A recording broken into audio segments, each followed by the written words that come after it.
reviewing night 2. Night 1, they sent the fans home happy. And night 2, I got the news that they actually had sold the company. So I wish I did not hedge my bet on Cody losing. I wish I would have just said it more confidently in the 2 videos that I made, because I felt like he was going to lose. I felt like it made way too much sense for him to win. And I knew they were going to throw some type of curveball in there. And I just felt that you have a SummerSlam coming up. You have fourth quarter, a major advertising time. Why wouldn't you have Cody win the championship a little bit later? And then fourth quarter, you can go right into the Randy Orton storyline. That'll sell a lot of Prime Energy drink or Cinnamon Toast Crunch or whatever they're trying to sell this time. But it was cool. It was a cool show.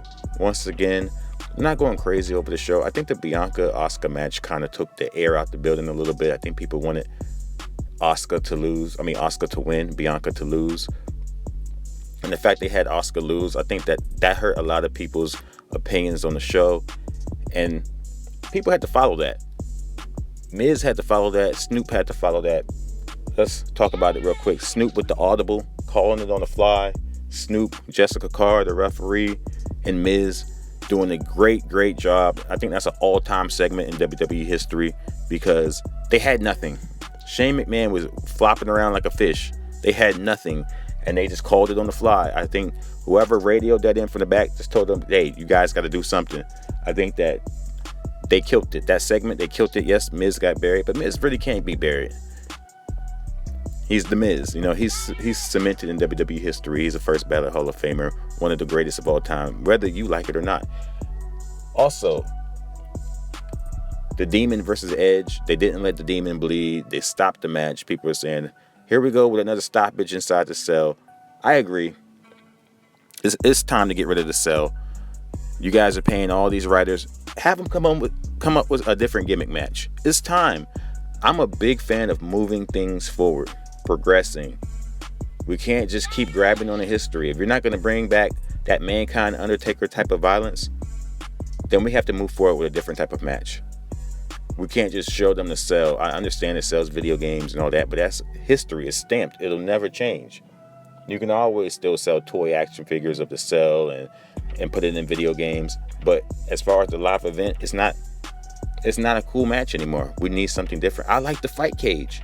The fight cage that Matt Riddle and Seth Rollins did, they should use that a little bit more, or use something different, man. Just the cell is over and done with.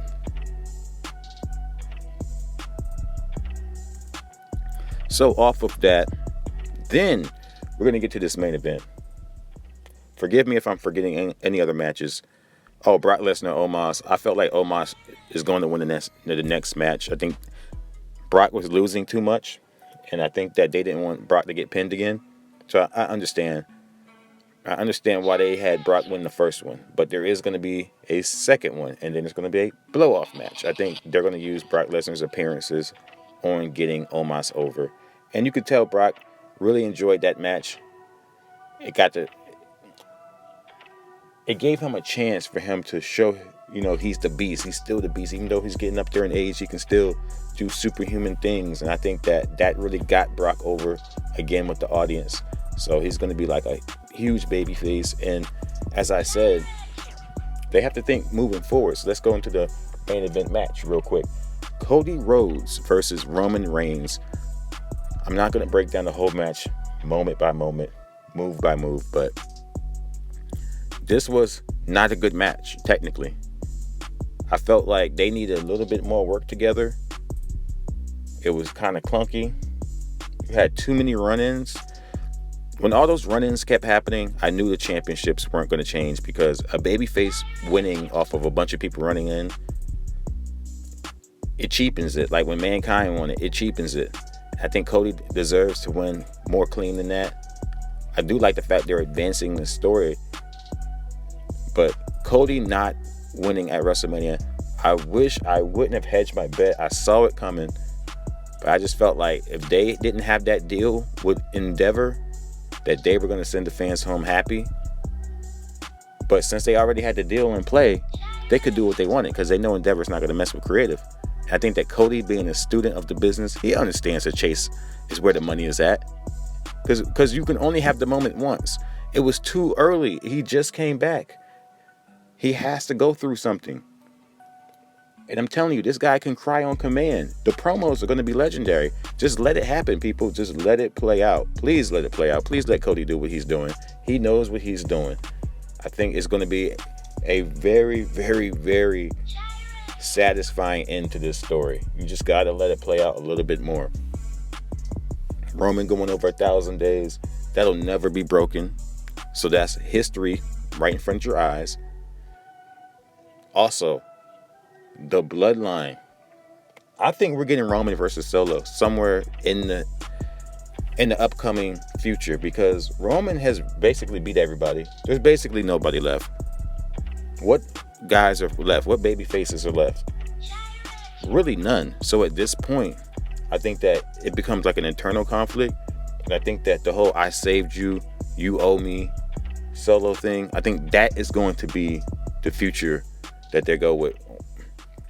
It's going to be Solo saying, "Hey, I saved you, you owe me," and then Solo kind of getting tough on Roman, and then Roman going to have to put him down. And I think that at some point, the Usos, Roman and Solo, there'll be some big blow off. Roman will go too brutal, it'll be too much brutality. He'll be beating the mess out of one of them. Concerto or blood or something's going to happen, and then that's when Black Adam, the owner of the XFL, the People's Champ, Dwayne Johnson, comes out and lays some smackdown. I think that Roman's going to have to turn on his own family, and the only person that's going to be able to put him down is going to be Dwayne. Now, do they need the championship to do that? I'm not sure. I'm not sure if you use the championship in this storyline. They kind of really don't need it. Maybe Roman does lose, and maybe he loses because of Solo and the Usos not helping him. Maybe they come out and they say, "We're not going to help you." And then they have the big blow off after he loses because they didn't help.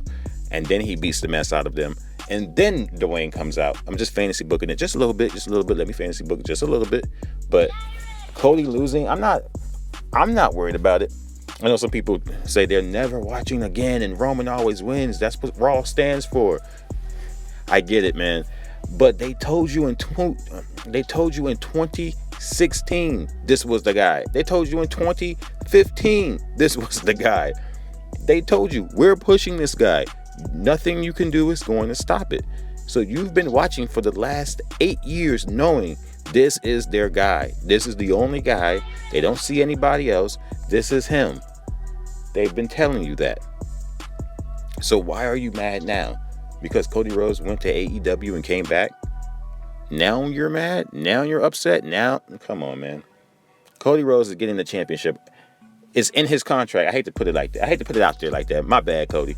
But it's in his contract. He wouldn't come back without that in the contract. He said when he came back, his contract was one of the biggest contracts WWE ever signed, like as in the amount of paperwork. You don't think in any of that paperwork he put, "I got to get this championship"? Of course he put it in there. He secured that. And he can call the shot. It's like when they were going to go with Daniel Bryan anyways, and Daniel Bryan was the one saying, "You know what? I want the Authority to beat me up a little bit more. Let's wait a little bit longer."